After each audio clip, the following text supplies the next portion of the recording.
안녕하세요. 닥터 MBC 정진영입니다. 폐를 지키는 보안견, 바로 기침을 두고 하는 말입니다. 컹컹거리는 소리가 불편하기는 해도 우리 몸을 지키는 신체 방어 작용 중 하나라고 하는데요.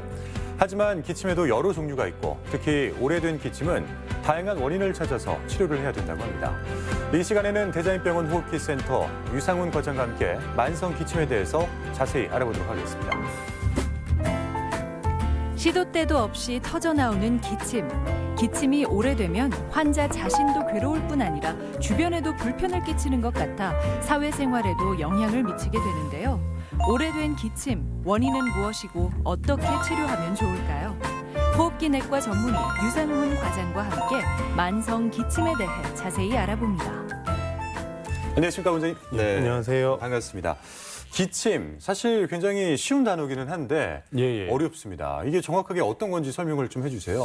예, 기침은 이제 병원에서 환자분들이 병원을 찾는 가장 흔한 원인 중에 하나로 대부분은 말씀하신 것처럼 감기와 같은 경증 질환에 의해서 유발되지만 때로는 폐암과 같은 심각한 질환을 이제 나타내는 경고 증상일 수 있습니다. 기침은 먼지와 같은 유해 물질이 기도 내로 들어오는 것을 방지하고 그로 인하여 폐와 기관지의 분비물을 제거하는 정상적인 신체의 방어 작용이기도 합니다. 하지만 기침이 심하거나 오래 지속되면 흉통이라든지 늑골, 그다음에 실신과 같은 합병증을 초래할 수 있으므로 기침의 경우 단순 감기로만 생각하지 말고 특히 기침이 오래 지속되는 경우에는 호흡기내과 전문의의 진료와 진찰이 필요할 것으로 생각됩니다. 방금 말씀하신 대로 이제 기침에도 좀 종류가 있을 것 같은데 어떤 이 호흡기 질환에 걸려서 나오는 기침이 있을 거고요. 또 이제 목에 이렇게 걸리면 이렇게 기침이 나오잖아요. 예, 맞습니다. 이런 기침이 종류가 있을 것 같은데 구분하는 방법도 있나요? 일단은 교과서적으로는 기침은 기간에 따라서 급성, 아급성, 만성 기침으로 나누게 됩니다. 급성 기침은 3주 미만이고요. 아급성 기침은 3주 이상 8주 미만 지속되는 경우를 의미하고 만성 기침 같은 경우는 8주, 2달 이상 지속되는 기침을 의미합니다. 또한 기침 같은 경우에는 또 이제 교과서적인 내용은 아니지만 보통 객담이나 발열이나 호흡곤란 같은 다른 동반 증상을 가지고 보통 알레르기성 질환, 감염성 질환 또 나눌 수 있습니다. 3주 미만이 이제 급성 기침이라고 하면은 사실 생긴 지 얼마 안 된 건데 감기 걸렸을 때 나오는 그런 기침을 말하는 건가요? 예, 대부분 3주 미만의 기침은 어떤 병적인 질환이 동반되는 경우는 굉장히 적습니다. 우리가 소위 말하는 상기도 감염, 우리가 이제 환자분들이 쉽게 말씀드리면 감기라고 할 수 있는데요. 삼기도 감염, 콧물, 기침, 가래 같은 게 동반될 수 있고, 그다음에 이제 기관지에 염증 반응이 생기는 급성 기관지염에 의해서 생기는 경우가 많습니다. 상기도 감염이나 급성 기관지염 같은 경우는 대부분 이제 바이러스 질환에 의해서 생기는 경우가 더 많고요. 사실 이런 경우에는 어떤 병원에서 처방하는 약이 어떤 치료약이라기보다는 증상을 조절하고 대부분은 충분한 휴식과 수면, 적절한 영양 섭취를 하게 되면 대부분 좋아지는데 다만 화농성 객담이 심하거나 열이라든지 염증을 시사하는 소견이 동반된 경우에는 항생제 치료가 일부 필요한 경우도 있습니다. 근데 감기에 걸리고 나서 다른 증상은 다 나았는데 기침만 안 나는 경우가 있잖아요. 왜? 이런 거는 어떻게 되는 건가요? 기침만 한 달이 넘어가는 경우도 있는 것 같고. 그래서 이제 보통 이런 경우를 저희가 이제 한 달 이상 지속되는 경우, 그래서 아까 말씀드린 것처럼 3주 이상에서 8주 미만의 경우를 아급성 기침이라고 하는데요. 사실 제일 흔한 경우는 이제 감염 후에 기관지 점막이 일시적으로 염증이 생기고 그것이 회복되는 과정 중에서 생기는 일시적인 기도감염성이 생깁니다. 제가 말씀드린 이런 내용이 조금 어려울 수 있는데 쉽게 말하면 칼로 이제 상처가 베이게 되면 처음에는 아플마다 이게 염증이 호전되고 딱지가 생기면서 점점 가렵고 약간 그런 느낌을 드실 겁니다. 쉽게 얘기해서 상기도 감염이나 기관점이 생겼고 기관지의 염증 반응에 의해서 점막이 손상되었다가 이게 회복되는 과정 중에서 기관지가 새살이 돋는 것처럼 좀 예민해진 경우가 있는데요.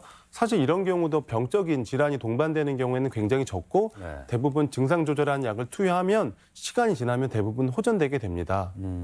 방금 전에는 이제 감기의 증상 하나로서의 기침이었는데 근데 이제 반대로 기침이 이제 먼저 좀 나와서 감기인가 싶어서 약국에서 약을 사다 먹는데 이게 이제 안 낫는 경우도 또 있잖아요. 그래서 이제 대부분의 말씀드린 것처럼 급성 기침이나 아급성 기침 같은 경우에는 대부분 시간이 경과하고 증상 조절한 약을 투여하면 좋아지지만 문제는 이제 8주 이상 기침이 지속되는 경우입니다. 8주 이상. 예, 보통 이제 2달 이상 기침이 지속되는 경우를 만성 기침이라고 표현을 하는데요. 네. 만성 기침은 급성 기침이나 아급성 기침과 다르게 심각한 합병증이라든지 문제, 병적인 질환이 동반되는 경우가 많기 때문에 병원에서 의사들이 이제 환자분들을 뵐 때 2달 이상 기침이 지속되는 경우에는 적극적인 검사라든지 이런 거를 좀 시행이 필요하다고 말씀드리고 시행하는 경우가 많습니다. 만성 기침 위험한 것 같은데 그런데 이 급성 기침의 경우에는 주의할 점은 없나요? 그러니까 급성 기침 같은 경우에도 대부분은 문제가 안 되지만 저희가 이제 교과서적인 내용으로는 워닝 사인이라고 해서 이제 문제가 되는 몇 가지 증상들이 있습니다. 첫 번째는 객혈, 가래에서 피가 나오는 경우, 네. 두 번째는 고열, 그다음에 세 번째는 호흡곤란, 네. 네 번째는 체중 감소, 다섯 번째는 심하게 호흡곤란이 생기는 경우에는 단순히 기침이 오래 지속되지 않는 경우에도 이러한 경고 증상이 동반되는 경우에는 심각한 질환이 몸 안에서 생겼으면 시사할 수 있는 소견이기 때문에 네. 적극적인 검사와 어떤 그에 따른 치료가 필요합니다. 그런데 이제 급성과 아급성 기침 같은 경우에는 상기도 감염 증후군, 그러니까 이제 보통 이 호흡기 질환으로 동반되는 경우가 많다고 하셨는데 그렇게 되면 이 호흡기 질환에 맞춰서 치료를 하면은 기침도 같이 낫게 되는 건가요? 예, 그렇습니다. 그래서 이제 기관지에 염증 반응이 생기게 되면 이제 흔하게 생길 수 있는 게 어떤 코 점막과 기관지의 염증 반응으로 인해서 콧물, 기침, 가래, 호흡곤란 같은 게 생깁니다. 이런 경우에는 항히스타민제라든지 진해 거담제, 기관지 확장제 같은 증상 조절하는 약, 그리고 때로는 이제 세균성 염증이 동반되는 경우에는 항생제를 적절하게 사용하면 대부분 시간이 지나면 좋아지는 게 되는 경우를 볼 수 있습니다. 네. 또 만성 기침 같은 경우에는 아까 원인이 참 다양하다라고 말씀을 해주셨는데 그 원인이 뭔지를 좀 먼저 살펴봐야 되겠네요. 예. 네. 만성 기침 같은 경우에는 이제 치료를 해도 잘 반응이 없거나 아니면 진단이 어려운 경우가 많습니다. 왜 그러냐면 네. 만성 기침 같은 경우는 단순 하나의 원인이라기보다는 여러 가지 원인이 복합적으로 작용을 하고 또 이런 질환들이 환경 변화에 민감하기 때문에 진단이 어려운 경우가 있습니다. 네. 만성 기침 같은 경우에는 흡연일 수도 있고 고혈압, 여러 가지 심장이 안 좋아서 폐에 물이 찰 수도 있고 여러 가지 다양한 질환이 있지만 저희가 봤을 때 교과서적으로는 가장 흔한 원인으로는 보통 세 가지를 꼽습니다. 네. 첫 번째는 상기도 기침 증후군, 네. 두 번째는 호상구성 기관지염이나 기침 이형성 천식 같은 소위 말하는 기도질환, 세 번째는 역류성 후두염 같은 경우를 대표적으로 꼽을 수 있습니다. 어떤 검사가 필요한 거예요? 만성 기침 같은 경우에는 일단은 말씀드린 상기도 기침 증후군이라든지 네. 기도질환의 알레르기성 반응을 감별하기 위해 호기만 일산화질소 검사, 폐기능 검사라든지 이런 기도질환에 예민한 거를 측정하는 검사가 필요하고요. 그 외에 부비동 사진이라든지 그다음에 부비동 CT, 그다음에 기관지 내시경 이런 검사가 필요하고 단순히 엑스레이를 찍을 거냐 아니면 처음부터 이제 CT를 찍냐는 건 어떻게 보면 임상 의사의 재량이 많이 작용하지만 통상적으로 봤을 때 우리가 폐암의 위험성이 높은 군, 예를 들어서 평소에 기관지 확장증이 있다거나 흡연력이 있다거나 연세가 50이 넘어가신 경우, 예전에 탄광 같은 데서 일하셨거나 결핵을 앓았던 적이 있는 경우에는 초기부터 적극적으로 조금 더 다양한 정보를 얻기 위해서 CT를 권유를 드리고요. 그게 아니라 누가 봐도 알레르기 소인이 가능성이 높겠다고 판단되는 경우, 흡연력이 없는 경우, 젊은 여성인 경우에는 먼저 엑스레이부터 시행하는 경우가 있습니다. 네. 기침이라고 해서 좀 가볍게 봤는데 검사가 참 복잡한 것 같네요. 맞습니다. 아니 근데 또 비염이나 축농증이 있으신 분들도 기침을 많이 하시는데 비염이나 축농증 같은 경우에는 만성 질환으로 봐야 되잖아요. 예, 맞습니다. 그러면 기침도 같이 만성적으로 동반을 하게 되는 건가요? 예. 그러니까 이제 사실은 이제 비염이나 축농증 같은 경우에 이제 저명한 콧물이 있는 증상이 있는 경우에는 네. 환자분들이 이제 스스로 비염이나 축농증에 대해서 자가 인식이 있습니다. 이제 문제는 뭐냐면 이제 상기도 기침 증후군 우리가 소위 쉽게 후비루라고 표현을 합니다. 후비루. 예, 이런 경우에는 코가 뒤로 넘어가기 때문에 이런 콧물 관련해서는 자각 증상이 없기 때문에 환자분들이 비염이나 축농증에 대해서는 전혀 생각을 안 하시는데 이 코 점막의 분비물이 뒤로 넘어가면서 기관지나 이제 성대나 이런 걸 자극을 하기 때문에 네. 만성적인 기침이 발생하게 되고 제가 이제 환자분들을 진료하다 보면 이제 만성 기침의 가장 흔한 원인은 상기도 기침 증후군, 후비루 이 경우가 제일 많은 것 같습니다. 그 후비루가 오면은 이렇게 왜 재채기도 자주 나고 그러지 않나요? 근데 후비루 같은 경우에는 환자분들이 말씀하시는 전형적인 몇 가지 증상들이 있습니다. 이런 증상을 외래에서 말씀을 하시면 제가 이제 후비루 증후군을 의심을 하는데요. 첫 번째는 목이 간질간질하시다. 그다음에 주로 낮보다는 밤에 누웠을 때 야간에 기침이 심하시다. 목에 뭐가 걸려 있는 듯한데 나오지는 않으신다. 그다음에 재채기나 콧물이 동반되고 아침에 일어나면 목이 많이 잠겨 있다. 이런 특징적인 그 상기도 기침증후군이나 후비루 증상을 이제 호소하는 몇 가지 증상들을 말씀을 하시면 그에 대해서 가능성을 생각하고 검사를 진행해 볼 수 있습니다. 네. 그리고 이 오래 기침을 하시는 분 같은 경우는 개인적으로는 저는 좀 천식이 떠오르더라고요. 예, 맞습니다. 천식도 좀 연관이 있는 거죠? 예, 저희가 이제 천식 같은 경우에는 이제 병이 진행하는 거에 따라서 이제 초기 천식인 경우에는 호상구성 기관지염, 그다음에 이제 기침 이형성 천식 이렇게 병이 진행하게 됩니다. 이 천식이라는 거는 결국에는 이제 기관지 알레르기 염증 반응인데요. 초기에는 기관지 염증 반응이 심하지 않아서 기관지 수축이 저명하지 않습니다. 따라서 기본적인 폐기능 검사에서는 폐활량이 떨어지지 않고 네. 호흡곤란이 없고 천식 환자에서 저희가 청진해봤을 때 이런 떽색거린다고 보통 표현을 하죠. 잘하시네요. 이런 전형적인 증상이 나타나지 않기 때문에 진단이 굉장히 어렵습니다. 그래서 만성 기침의 경우에서 제가 봤을 땐 진단이 가장 어려운 경우에는 이런 천식 초기 단계, 기침 이형성 천식이나 호상구성 기관점이 있는 경우에 진단이 어렵고 이런 경우에는 호흡기내과 분과 전문의의 전문적인 치료나 검사가 필요합니다. 네. 그 만성 기침의 대표적인 세 가지 원인을 말씀을 해주셨는데 나머지 하나는 또 뭐가 있을까요? 이제 역류성 후두염이라고 해서 간단한 원리입니다. 위산이 역류하면서 후두나 이런 거를 자극을 하면서 기침이 생기는데요. 사실 우리나라 같은 경우에는 이제 비만 인구가 적기 때문에 사실 이런 역류성 후두염보다는 이런 알레르기성 후비루, 알레르기성 기관점의 빈도가 조금 더 높은 것으로 알려져 있습니다. 그 역류성 식도염 이런 건 좀 다른 문제인가요? 역류성 식도염이나 역류성 후두염이나 이제 위산이 역류를 하면서 이제 그 흉통이라든지 그다음에 이제 기침이나 이런 거 동반할 수 있기 때문에 결국에는 같은 질환으로 볼 수 있을 것 같습니다. 그래요. 그리고 또 방금 말씀하신 것 중에는 마른 기침이라는 용어가 또 나왔어요. 뭐 마른 기침, 그리고 뭐 잔기침 이런 건 어떤가요? 예, 그래서 네. 환자분들이 이제 보통 목이 간질간질 하시는데 가래가 많이 없는 마른 기침, 잔기침인 경우에는 저희가 보통 이제 알레르기성 질환은 시사하는 소견으로 판단을 하고요. 객담이 많다, 가래가 그렁그렁하시고 열이 나거나 뭔가 감염성 질환을 의심하는 경우에는 마른 기침이 동반되는 경우는 많지 않습니다. 그 오래 기침하는 분들 가운데는 뭐 마른 기침이나 잔기침 방금 말씀하셨던 이런 종류의 기침을 하시는 경우가 많은 것 같은데 앞서 말씀하신 만성 기침의 원인 가운데 어떤 것과고 호상구성 기관점이나 있을까요? 네. 알레르기성 후비루와 같은 알레르기성 질환이 원인이 되는 경우가 많습니다. 그리고 만성 기침 환자 중에는 약 먹을 때만 좋아지더라. 또 이렇게 말씀하시는 분들이 많은데 그러면 약을 뭐 계속 먹어야 되는 건가요? 제가 오늘 드리는 말씀 중에 좀 강조하고 싶은 내용인데요. 그래요? 네. 그 알레르기 질환 같은 경우에는 사실은 특별한 완치 방법은 현재까지는 없습니다. 쉽게 말하면 외부 자극에 대해서 기관지나 코 점막이 과민하게 반응하기 때문에요. 약물에 100% 의존하시기보다는 본인이 이제 비강세척이라든지 차고 건조한 공기라든지 뭔가 환경 관리라든지 충분한 수식과 수면이 필요하고요. 약을 한 번에 끊기보다는 약을 천천히 줄이면서 외래에서 지속적인 경과 관찰을 하는 것이 재발과 악화를 막을 수 있는 유일한 방법으로 생각됩니다. 그 비강세척 방금 말씀하셨는데 예. 요즘에 이 비강세척 하시는 분들이 참 많아요. 예, 맞습니다. 기침에도 참 효과가 있는 건가요? 예, 그래서 후비루 증후군이나 상기도 기침 증후군 같은 경우에는요. 약물 요법도 도움이 되지만 기본적으로 코 안에 전방인 분비물이 찼는 경우에는 호저 악화를 계속 반복하기 때문에 비강세척이 굉장히 도움이 되고 또 비강세척인 경우에는 또 이제 굉장히 큰 장점이 약물 치료가 아니기 때문에 부작용이 없기 때문에 저는 외래에서 이런 비강세척 같은 걸 적극적으로 권유드리고 있습니다. 그 세척액은 일반 예. 물이 아니잖아요. 생리식염수인가 예. 그렇죠? 예. 근데 그 농도에 따라서 아이들은 하면 안 된다. 뭐 이런 이야기가 또 있는 것 네, 같아요. 아이들 같은 경우에는 이제 고농도인 경우에는 그 삼투압에 영향을 주지만 일반적인 성인의 경우에서는 약국에서 구매하시는 생리식염수는 이제 안전성이 입증된 것이기 때문에 네네. 그런 염려는 안 하셔도 될 것 같습니다. 네.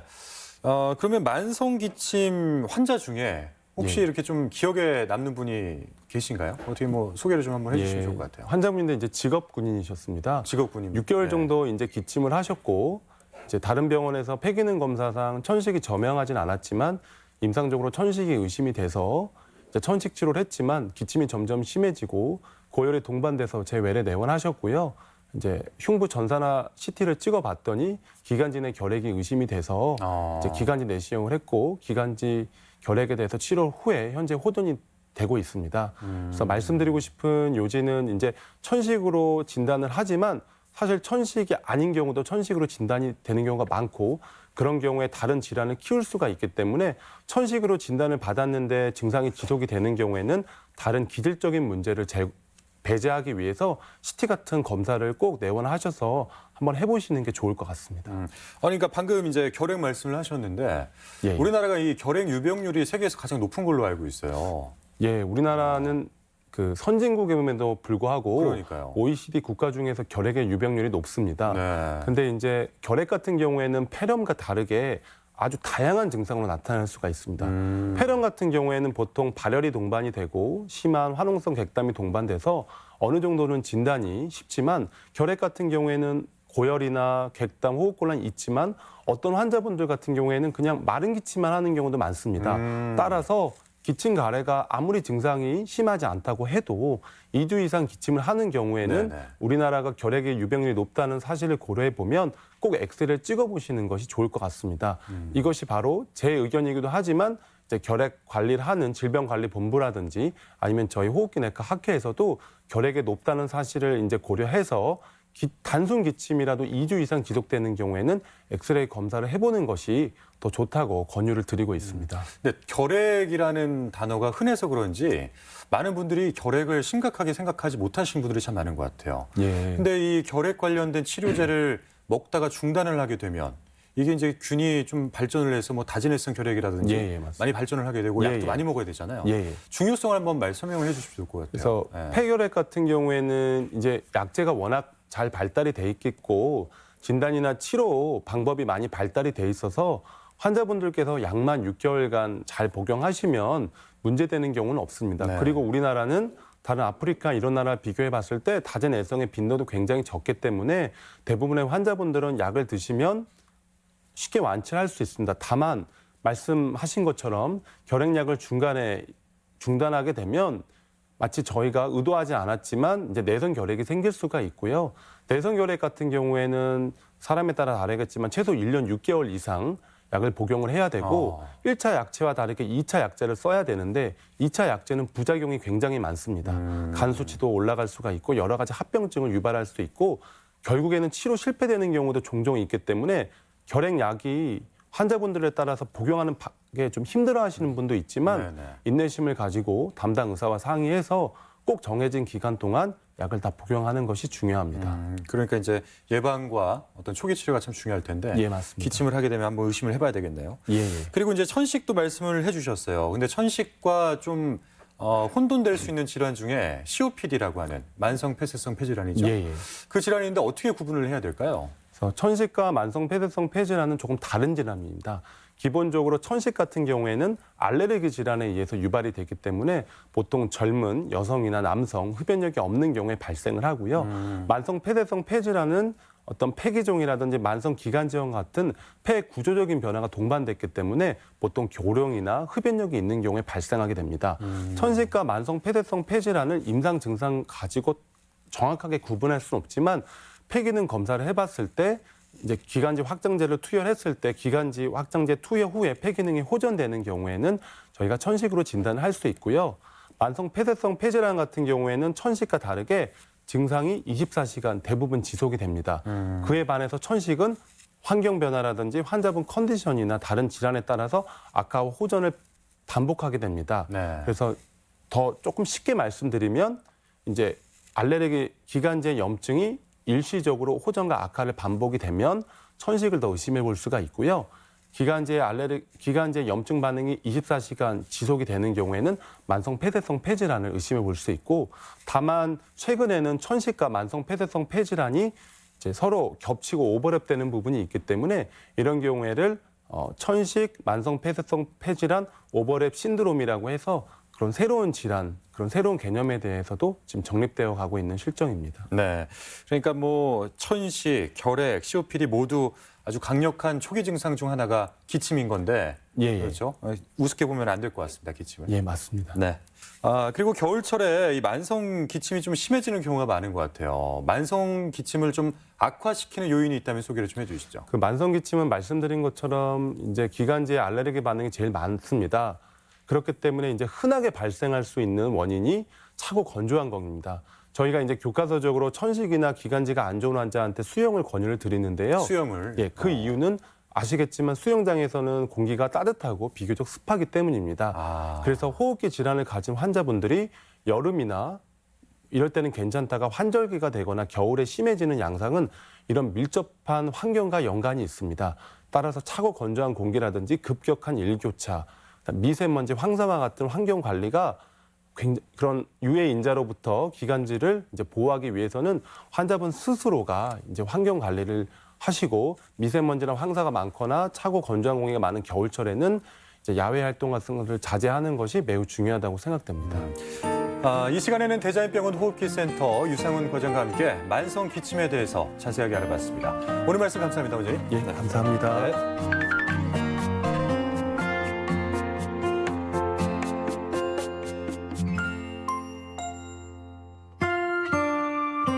연말 연시 건강검진 받는 분들 참 많으시죠? 사전에 잘 준비를 하면 좀 더 효율적으로 건강검진을 받을 수 있다고 하는데요.